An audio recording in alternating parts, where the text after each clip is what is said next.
Salve galera, tranquilidade total, que bom que você está assistindo esse vídeo, é muito bom ter você como telespectador aqui do canal. Nesse vídeo, galera, você vai acompanhar a última aula da nossa nova série, que é a Físico Pulando Corda. Lembrando que aqui no canal a gente faz sempre as postagens, né, em cima de alguma situação do dia. Nessa série foi o ato de pular corda, uma atividade física tão praticada. Já falamos, galera, na nossa primeira e na nossa segunda aula, na aula 1 e na aula 2, falamos sobre o salto vertical, que é necessário. Na aula 1 a gente falou um pouco mais sobre o impulso inicial. Depois, na aula 2, fizemos a análise cinemática do salto vertical. E na aula 3, falamos sobre o movimento circular da corda, fazendo uma análise das características que são importantes quando a gente vai analisar o movimento circular, galera. Nessa aula, que é a última aula da série, a gente vai estar falando sobre a sincronização do movimento. Ao mesmo tempo que eu dou saltos verticais, a corda executa o movimento circular. Então é sobre isso que a gente vai estar abordando nessa quarta aula dessa série, que é, no caso, a sincronização dos movimentos. E também, galera, para você ter acesso aí a todos os vídeos do nosso canal, vai lá no nosso canal no YouTube e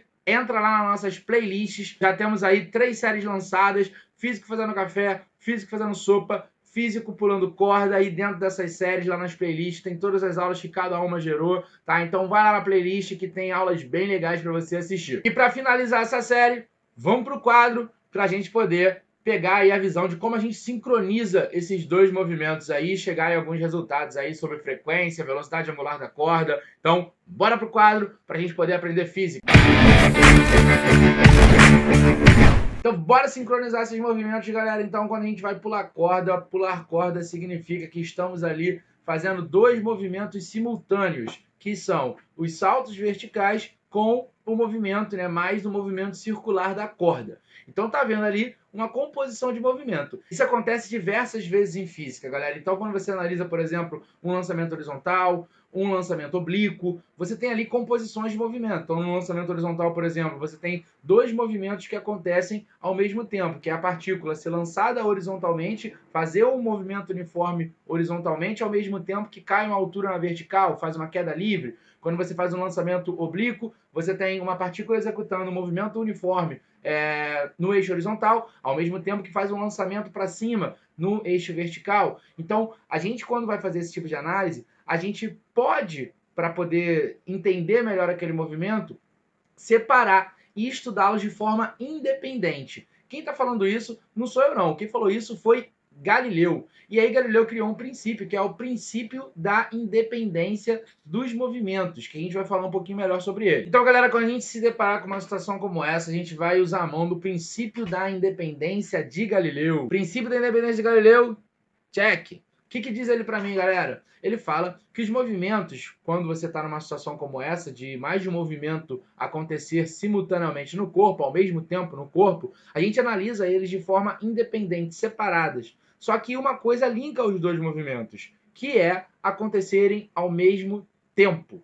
E isso é de extrema importância, galera, para a gente poder entender e fazer a análise cinemática dessas situações. Então, quando a gente está, por exemplo, no lançamento horizontal, a gente faz a análise do movimento horizontal, faz a análise do movimento vertical. São movimentos que a gente analisa de forma independente, mas o que linka um com o outro é justamente acontecerem ao mesmo tempo. E é isso que a gente tem que fazer aí no caso da corda. A gente tem que tentar ver qual é o tempo que demora para que a corda execute o movimento completo, ou seja, qual é o período desse movimento, mas a gente vai ter que fazer isso em cima, sincronizando isso com o meu movimento vertical, com o meu salto vertical. Então vamos para o vídeo para a gente poder fazer essa análise de uma forma mais clara. Vamos lá, galera. Ó.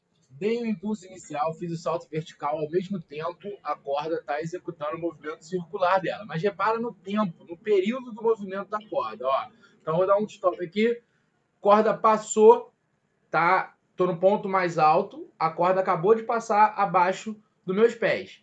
Vamos ver quanto tempo demora, o que eu vou estar fazendo no salto vertical e sincronizar isso com o movimento da corda. Então, ó, repara, eu tô no ponto mais alto, aí eu vou fazer o movimento de, ó, descida, contato, subir de novo. Ó, o tempo que demorou para a corda executar esse movimento circular é o tempo de eu sair, descer, fazer o contato aqui no solo, parei, fiz o impulso de novo, subi. Quando eu chego de novo lá em cima, a corda está passando embaixo dos meus pés de novo. Então, o período da corda consiste nesse tempo. Então, depois de analisar esse vídeo, o que nos resta agora é fazer os cálculos devidos aí para a gente poder encontrar qual é o período da corda, dentro daquela análise que a gente fez, né? Porque o que a gente achou, né? Que o período, lembrando que o período, galera, representa pra gente o tempo que demora para que a corda complete uma volta. Então, esse tempo aí, no vídeo a gente analisou que consiste, né, na soma de um tempo de descida mais um tempo de subida, que a gente chama aqui no salto de tempo de voo. Então, é o tempo que eu permaneci no ar, no meu salto vertical, mais 2 vezes. E por que eu vou colocar esse 2 aí, galera? Porque quando eu estou no movimento de descida, desci, toquei no solo, impulsionei e subi. Então eu vou considerar esse tempo como 2, primeiro para o movimento de descida e depois para o meu impulso. Então eu vou considerar 2 vezes o tempo de contato com o solo. Bom, galera, você que está acompanhando essa série, lembra que na aula 2 a gente fez a análise do salto vertical e a gente fez aí os cálculos do tempo de voo, fizemos cálculo da velocidade de lançamento e em cima do que a gente viu na aula 2, a gente tinha encontrado que esse tempo de voo ele estava valendo 0,3 segundos, mais 2 vezes o tempo de contato. Você que assistiu também a aula 2 dessa série, viu que o tempo de contato era 0,1, então 2 vezes 0,1. Então, o período da corda vai ser dado por essa soma, 0,3 mais 0,1 vezes 2, 0,2, 0,3 mais 0,2, 0,5 segundos. Isso significa dizer que a corda completa uma volta a cada 0,5 segundos. Isso significa o período. Só que quando a gente acha o período, você que assistiu a nossa última postagem, que foi a aula 3, você já sabe que a gente já tem atrelado a isso uma outra característica, que é sobre a frequência. Então eu sei a frequência da corda, porque a frequência da corda ela pode ser calculada como sendo o inverso do período.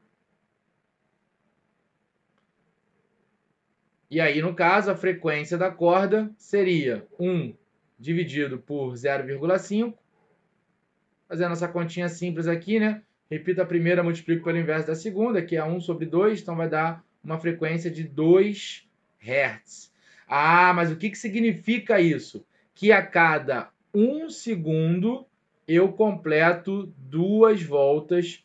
Então, foi essa a frequência com que eu estava fazendo o movimento circular da corda acontecer. Então, quando a gente consegue fazer essa sincronização, entender que o movimento da corda ele consistiu em uma etapa do meu salto mais o tempo de contato, que foi esse tempo de meio segundo aí o período total, a gente consegue descobrir qual é a frequência de rotação. E também a gente consegue descobrir qual é a velocidade angular da corda. Porque como você pode ver no vídeo aí, né, ela executa uma rotação e aí, como a gente falou na aula 3 dessa série, que a gente explicou sobre o movimento circular, a gente tem uma velocidade que mostra como que aquele corpo percorre ângulos, faz essa rotação acontecer, que é essa velocidade angular. Então vamos calcular aqui qual é a velocidade angular da corda para a gente poder finalizar essa análise e essa nossa série Físico Pulando Corda, galera. Bom, então na aula 3 dessa série, galera, a gente viu que essa tal velocidade angular, que vai ser, a gente vai ser o nosso último cálculo aí que a gente vai estar fazendo, a velocidade angular, ela era dada como sendo quanto que o corpo percorre de ângulo em um certo intervalo de tempo.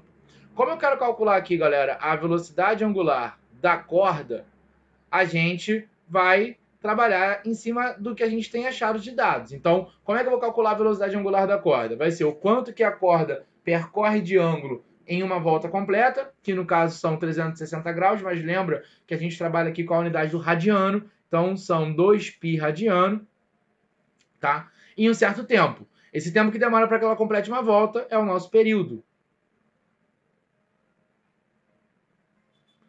Como o período, galera, é o inverso da frequência, eu posso escrever esse cara assim, essa expressão dessa forma. 2π dividido por 1 sobre a frequência da corda. O que vai fazer com que esse termo vá lá para cima e aí esse ômega também possa ser escrito como sendo 2π vezes a frequência, então 2πf da corda. Então, quando a gente estiver trabalhando com essa velocidade angular, galera, a gente pode, sabendo o período ou frequência, já calcular essa grandeza aí, ó. Eu posso calcular como sendo 2πt, sabendo o período, ou, caso eu já saiba a frequência, é 2πf. No caso aí, né, como a gente está falando sobre o ômega da corda, vamos colocar os dados aí que a gente encontrou. Já fica mais direta, então vai ficar 2π vezes a frequência da corda, que pela nossa análise anterior ela vale 2, ou seja, qual é a minha velocidade angular da corda? Ela vale 4π radianos por segundo. O que significa isso? Que a cada 1 segundo eu completo, eu percorro quanto de ângulo? 4π radiano. Só que tá tudo batendo, né? Porque se em 1 segundo a gente achou que a frequência era 2, em 1 segundo a gente dá 2 voltas. Em 2 voltas eu percorro realmente 4π. 2π, 2π. Então, a cada 1 segundo eu percorro 4π, o movimento circular da corda, ele percorre aí, completa 2 voltas. Maravilha, galera! Então chegamos ao final da nossa terceira série aqui do canal, que é a Física Pulando Corda. Eu espero que essas aulas tenham agregado valor à sua preparação, tá? Que vocês tenham conseguido compreender de uma maneira mais lúdica que a física está presente no nosso dia a dia, num simples ato de pular corda. Tem muita coisa que a gente pode falar sobre física, galera. Então, muito obrigado. É muito bom contar com a sua visualização, com os seus comentários, com o seu like. Então, não os poupe, deixe ele aí à vontade. Então, deixa seu like, deixa seu comentário. O seu compartilhamento também ajuda demais, galera. Também queria deixar um recado, galera. Tem muita gente que assiste aos vídeos, mas acaba não se inscrevendo no canal. Então, inscreva-se aqui no canal. Ativa também o sininho de notificação para não perder nenhuma postagem. Já tem novas séries aí, novos vídeos tá sendo planejados, sendo feitos para que a gente consiga fazer com que a física seja analisada e seja entendida de uma forma mais fácil. Ela está sempre presente no nosso dia, galera. Então, obrigado pela participação de todo mundo. Até o próximo rolê. Valeu!